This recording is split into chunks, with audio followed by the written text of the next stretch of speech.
Ce mardi, le Conseil constitutionnel a publié la liste des signatures d'élus reçues pour valider les candidatures des prétendants à l'Élysée. Une collecte commencée officiellement jeudi dernier qui fait particulièrement débat pour cette élection présidentielle. Jusqu'au 4 mars, date de la clôture de l'enregistrement des parrainages, le Conseil constitutionnel mettra à jour ses compteurs tous les mardis et jeudis. Et pour ce premier point d'étape, c'est Emmanuel Macron qui arrive largement en tête. Sur les 313 signatures d'élus déjà reçues par les sages, le président sortant en compte déjà 105. Il est suivi par la socialiste Anne Hidalgo avec 48 signatures. La candidate des Républicains Valérie Pécresse compte 34 parrainages. Le communiste Fabien Roussel 30. Le député Jean Lassalle 15, tandis que l'insoumis Jean-Luc Mélenchon et le candidat d'extrême droite Éric Zemmour en comptent 14 chacun. Derrière, l'écologiste Yannick Jadot en a collecté 11 et la candidate du Rassemblement national Marine Le Pen seulement 2.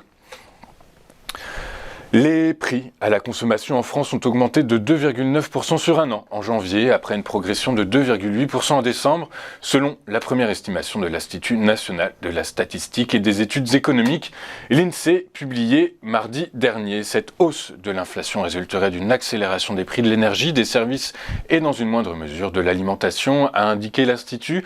Les prix des produits manufacturés ralentiraient et ceux du tabac se replieraient légèrement, a ajouté l'INSEE. Sur un mois, les prix à la consommation ont augmenté de 0,3% en janvier, après une hausse de 0,2% en décembre. Les prix de l'alimentation progresseraient sur un mois au même rythme que le mois précédent, tandis que les prix des services ralentiraient et ceux des produits manufacturés se replieraient, en lien avec les soldes d'hiver, a souligné l'Institut. Alors qu'en 2021, l'inflation était centrée sur l'énergie, la flambée des cours des matières premières et des prix de production dans l'industrie devrait se propager dans les produits alimentaires et dans les biens manufacturés. Ainsi, les prix des produits alimentaires augmenteraient de 3,2% d'ici à fin juin, comparé à fin 2021. La banque en ligne Boursorama, filiale de Société Générale, est entrée en négociation exclusive avec ING pour acquérir son portefeuille de clients en France, a annoncé mardi le groupe au logo rouge et noir. Un protocole d'accord a été signé le 31 janvier, a annoncé dans la foulée la banque hollandaise, et les deux parties ont l'intention de parvenir à un accord définitif au plus tard en avril 2022. Si l'opération, dont le prix n'a pas été dévalué, va à son terme, des offres de bienvenue réservées et une souscription simplifiée seront proposées aux clients d'ING pour basculer chez Boursorama. Les clients qui refuseront verront leur compte fermé puisqu'ING va cesser ses activités de banque du quotidien en France. Elle conservera néanmoins la gestion des crédits immobiliers, tandis que le maintien chez ING des crédits à la consommation est actuellement à l'étude. Pour Boursorama, cela devrait se traduire par l'arrivée d'environ 1 million de nouveaux clients après en avoir acquis 800 000 sur l'exercice 2021. À fin décembre, la première banque en ligne française totaliserait 3,3 millions de clients. En France, toujours, le gouvernement a annoncé mardi 1er février qu'il présenterait d'ici la fin du mois des propositions pour prévenir la maltraitance en EHPAD et qu'il lançait une vaste opération de contrôle au sein du groupe Orpea, accusé de graves dysfonctionnements dénoncés dans un livre, le fameux livre Les Fossoyeurs. Le gouvernement présentera donc d'ici fin février des propositions pour mieux prévenir à l'avenir des situations comparables et va pour ce faire consulter dans les prochains jours les représentants des familles, les élus départementaux, les acteurs du secteur et les partenaires sociaux, a déclaré la ministre déléguée chargée de l'autonomie des personnes âgées, Brigitte Bourguignon.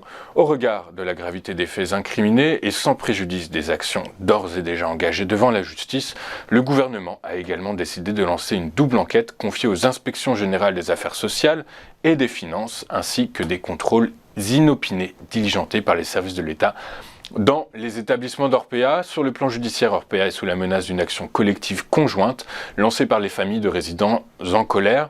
En portant plainte simultanément, ces familles entendent faire nombre, avoir du poids face à un géant, a expliqué lundi leur avocate, maître Sarah Saldman, qui veut lancer cette procédure d'ici quelques semaines pour, selon les dossiers, homicide involontaire, mise en danger délibérée de la vie d'autrui, violence par négligence ou encore non-assistance à personnes en danger. Last but not least, selon le Canard enchaîné de cette semaine, M. Lemann, ancien DG d'Orpea en juillet dernier,